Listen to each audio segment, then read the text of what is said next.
Bueno, eso es lo que piensan estos parlamentarios, pero a continuación también vamos a conocer qué es lo que piensa el congresista Héctor Becerril, es congresista fujimorista y además miembro de la Comisión de Fiscalización que el día de ayer estuvo presente ante esta reunión donde estuvo el expresidente Alejandro Toledo y también tuvo preguntas puntuales para el exmandatario. Congresista Becerril, ¿cómo está? Buenos días. ¿Qué tal, Alicia? Buenos días. Bueno, un gusto tenerlo aquí esta mañana. ¿Con qué se queda, no? Después de haber estado presente en la sesión del día de ayer, una sesión agitada, controvertida, mediática, y ¿realmente ha llenado sus expectativas la presentación del expresidente Toledo? Nos quedamos igual con la misma incertidumbre inicial, ya que Alejandro Toledo el día de ayer no quiso responder a las preguntas incómodas para él. Simplemente habló de generalidades. Y su presencia en el Congreso simplemente obedece a una estrategia para que luego el Congreso no lo investigue en los temas que tenemos que investigar. No es que ha ido a aclarar, simplemente ha ido para de esa manera nuevamente tenga un pretexto, tanto Gana Perú como Perú Posible, para que el Congreso o la Comisión de Fiscalización no lo investigue. Esa es la estrategia que ha empleado Alejandro Toledo. Claro, la idea era que se puedan terminar de absolver las dudas y que sea una instancia como la del Congreso de la República donde Alejandro Toledo pueda realmente decir ya todo de una manera mucho más clara. Pero en realidad no se dio eso porque ninguna de las interrogantes que tenía toda la población e incluso los mismos parlamentarios, ninguna fue absuelta y ni siquiera se dejó un documento probatorio. Entonces, ¿de qué sirvió toda esta sesión de la Comisión de Fiscalización? Sí, como digo, para ellos ha sido una estrategia. Pero, por ejemplo, temas tan puntuales y tan controversiales no contestó. En primer lugar, el tema ¿qué hizo el 18 de enero al 21 de enero del 2012 en Costa Rica? Inicialmente él manifestó que coincidió de casualidad con su suegra en Costa Rica y aquel fue a dictar una conferencia. Esta versión fue cambiada luego cuando manifiesta que viajó a Costa Rica acompañado de su suegra. Y finalmente, cuando sale el reporte migratorio de la señora Eva Ferdinand, donde se demuestra que esas fechas nunca estuvo la señora en Costa Rica, al contrario, sale el reporte migratorio que estuvo él con el Yancar. ¿Y para qué estuvieron esas fechas? A los 2 días de que estuvieron ahí, se crea esta empresa de fachada Ecoteva, lo que queda claramente establecido que Alejandro Toledo sí estuvo participando en la constitución de esta empresa y más bien utilizaron a su suegra como testaferra para que aparezca como presidente del directorio. Al no estar la suegra en Costa Rica, acá el documento simplemente mandaron para que lo firme, la señora firmó el documento y aparece pues como si ella hubiese sin estar presente, ¿no? Porque se ha confirmado, según su reporte migratorio, que no estuvo presente en Costa Rica en el momento que se funda o no se conforma la empresa Ecoteva. ¿Eso para ustedes es una prueba o es un elemento sustancial en el que puede probarse de que el expresidente Toledo miente? Claro, porque el tema central es cómo se forma Ecoteva y cómo es que dos personas que no tienen ninguna capacidad económica han podido formar esta empresa con $3 de capital y haber obtenido $3 millones de préstamo. Acá, para nosotros, lo que era una sospecha, ya que ayer, en mi caso personal, durante 3 veces consecutivas, le pedí que me aclare este tema y no lo quiso hacer. Entonces, queda establecido de que él es el responsable. Claro, él dice que me demuestren con un documento. No hay documentos, pues. Pero todo indica, no hay firma de Toledo en ninguno de los documentos. Así es, pero todo indica que él estuvo en la constitución de Ecoteva. Ese es el primer punto. Luego también otro punto controversial es cuando él en el mes de octubre del año 2012 paga una hipoteca de la casa de Punta Sal por $277,000. Se le pidió también que explicase de dónde, cómo pagó esa hipoteca, de dónde vinieron esos fondos. Tampoco quiso responder. Otro punto, él manifiesta de que ese préstamo que hace Maiman es no de buena voluntad, sino por inversiones. ¿Qué inversión puede ser comprar una mansión de 4 millones que ya tiene cerca de 10 meses cerrado?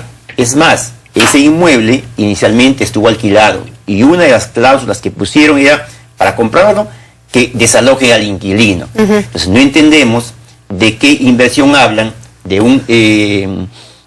una mansión cerrada donde mensualmente deben pagar cerca de $30.000. Y donde no hay ningún tipo de ganancia hasta el momento porque permanece deshabitada, ¿no? Entonces para ustedes hay dos puntos clarísimos. Uno, su participación, su presencia sin la suegra, sin la señora Eva Fernenbuch en Costa Rica al momento de que se instaura y se firman ya los documentos para la formación de Ecoteva. Y la segunda es cuál es en sí la participación del señor Neumann en esto, cuál es su ganancia y qué hace ahí. No es cierto que de qué ganancia hablamos si es una propiedad que no está siendo ni siquiera alquilada, por lo menos, ¿ok? Son estos dos puntos que ustedes consideran claves. Así es. Y al día a día hay una serie, pues, de mentiras adicionales, ¿no? Ahora, usted me decía, congresista Becerril, de que todo esto ha sido pues parte de una estrategia para evitar que el expresidente Toledo sea investigado por el Congreso, ¿no es cierto? ¿Qué van a hacer ustedes para evitar que esta supuesta estrategia, como usted lo menciona, se cumpla, ¿no? O sea, que ustedes cómo van a reforzar que sí haya una investigación por parte del Parlamento. Hay dos posibilidades. La primera es que mañana en la Comisión de Fiscalización se vuelva a acordar pedir facultades de comisión investigadora al Pleno. Y esto nos basamos en que de un acto inicial hay nuevos hechos. Todos los nuevos hechos que han salido a la luz pública implican pues de que se tome nuevamente la decisión de pedir facultades como ya lo pedimos inicialmente, sino que luego cuando el colega Rondón no estuvo en la sesión, violando todos los reglamentos, el colega vocero Mariano Portugal de Perú Posible hizo que ese acuerdo sea reconsiderado. La otra posibilidad es que también pidamos al Pleno que ahí se forme una comisión investigadora multipartidaria. Esperamos que... ¿Como una megacomisión como la que investiga a Alan García? No tan grande como que había temas tan amplios como la comisión, y con tanto tiempo, pero sí, una comisión multipartidaria que se encargue tan solo de ver estos temas. ¿Y usted considera que van a poder conseguir, por lo menos el día de mañana, que van a discutir el tema de la comisión de fiscalización y que van a votar para solicitarle estas facultades al Pleno y ser una comisión investigadora? ¿Consideran que van a conseguir los votos suficientes? ¿Creen que hay varios parlamentarios y sobre todo bancadas que se han quedado inconformes con la presentación de Toledo el día de ayer? Creo que a excepción de Gana Perú y Perú Posible, todos los colegas han manifestado que acá no se ha aclarado nada. Mañana, a pesar que ya colega José León, también vocero de Perú Posible, el mismo Alejandro Toledo, cuando ayer le pregunta Gustavo Rondón si se debe investigar en el Congreso, dice que no inmediatamente. Pero a pesar de eso, creo que mañana Gana Perú tiene una brillante oportunidad de demostrar de que no está blindando a Alejandro Toledo, que no está apoyando que no se investigue. Y Perú Posible tiene la gran oportunidad de demostrar al país que Alejandro Toledo no está en estos momentos como un rehén político de Gana Perú. No, pero eso usted lo cree posible porque el día de ayer mismo en la comisión le decían a Alejandro Toledo, los nacionalistas le decían, si quiere usted no responda, no tiene la obligación de responder. Entonces ya eso deja mucho, no hay mucho que interpretar, ¿no? En cuál es la posición de los nacionalistas frente a este tema, ¿o qué le parece a usted? Sí, incluso colega Gamarra, en lugar de hacer preguntas al señor Toledo, se puso de abogado defensor. Parecía el abogado, ¿no? Sí, y un poco más nos comenzó a interrogar a nosotros, a los congresistas. Eso se ve pues que hay un sesgo tremendo de parte de ellos, que lo que implica ello es que Alejandro Toledo inicialmente ya había amenazado al partido de gobierno en retirarse de esta alianza supuestamente por la gobernabilidad. Entonces la manera de cómo tenerlo el sujeto ahí que no se vaya era casualmente con esta denuncia y aparte de la denuncia blindarlo y tenerlo cobijado.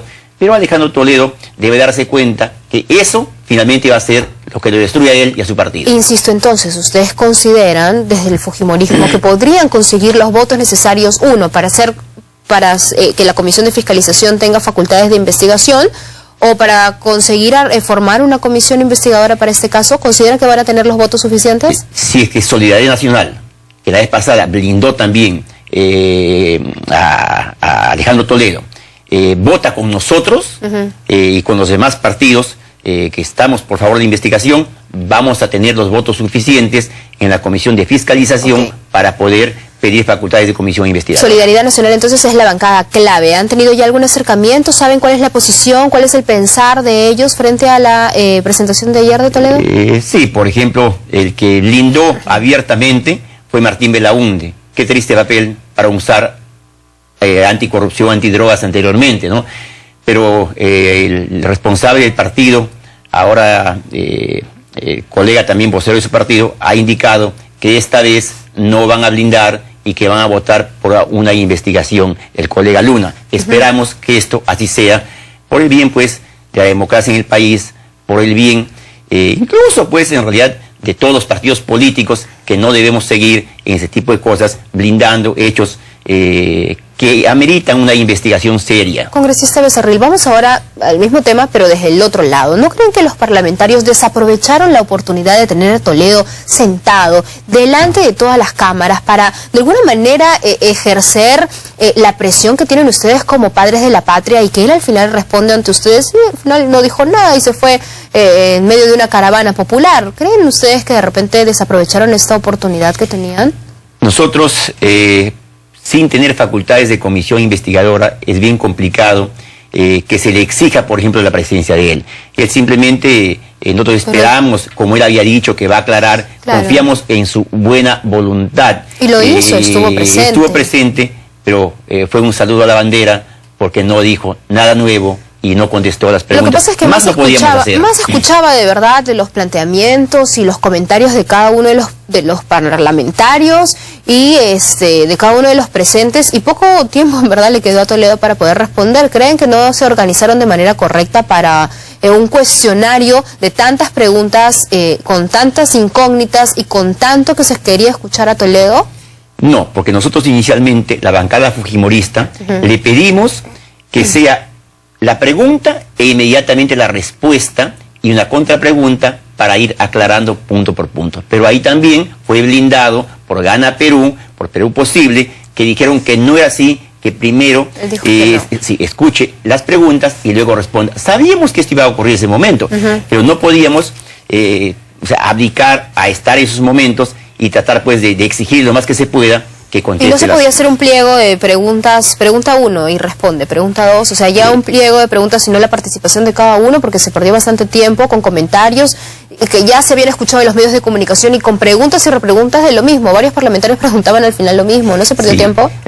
No, porque ese tipo de acciones o de metodología se hace cuando es una interpelación a un ministro, por ejemplo, donde va escrita las preguntas, ¿no? En este caso no, es una sesión donde las preguntas tenían que hacerse como se hicieron el un comentario, día de ayer, ¿no? Bueno, hubiera sido mejor, como usted bien lo comenta, un pregunta y respuesta, ¿no? Para que se pueda aprovechar la contrapregunta, ¿no? Así lo planteamos y eso tampoco no permitieron que se haga. Al final, Alejandro Toledo, que quede claro, dijo siempre y repitió muchas veces, no soy corrupto. No solamente hay que decirlo, él tiene la obligación de demostrarlo. Y qué más que ayer respondiendo a las preguntas y dejando los documentos que supuestamente él las iba a dejar. Hay documentos que él simplemente mostró a las cámaras y digo yo, ¿quién nos asegura que lo que él decía que tenía en esos documentos era cierto? Conociéndolo. ¿Sabe usted del paradero de los documentos? Porque dice que él se lo llevó, otras versiones fue que la congresista Omonte se los llevó. Entonces, al final, ¿cómo van a hacer ustedes para tener los documentos en la Comisión de Fiscalización? ¿Sabe usted del paradero de los documentos en realidad? Es que ahí también hay versiones completamente contradictorias. Primero dijeron que la colega Carmen Omonte lo tenía y lo iba a entregar. El día de hoy ya aparece con la noticia que ya no Carmen Omonte, que el colega Mariano Portugal. Acá era claro que si los documentos ya estaban ahí y lo llevó para presentarlos y dejarlos con el presidente de la comisión, ¿por qué se los llevó? Y finalmente, digo yo, ¿van a ser los mismos documentos que enseñó o van a ser otros documentos? Acá ya Alejandro Toledo nadie le cree, porque como siempre digo, en boca del mentiroso lo cierto se hace dudoso y tiene mucho que ver con las mentiras de Alejandro Toledo. Parece que nadie le hubiera facilitado una fotocopiadora al expresidente Toledo, ¿no? No hay voluntad, cuando no hay voluntad de aclarar las cosas, se ve y se rubrica. Pero lo bueno es que el país ya ha podido ver ayer en todos los medios la serie de mentiras que sigue manteniendo, aferrado a esas mentiras, Alejandro Toledo. Bien, congresista Becerril, gracias por haber estado conversando con nosotros sobre este tema y esperemos, pues, ¿no?, de que la Comisión de Fiscalización pueda todavía tener arduo trabajo y esclarecer este tema si es que hay una real o no participación del expresidente Toledo en estas compras millonarias. Gracias. Gracias, nos vamos a la pausa.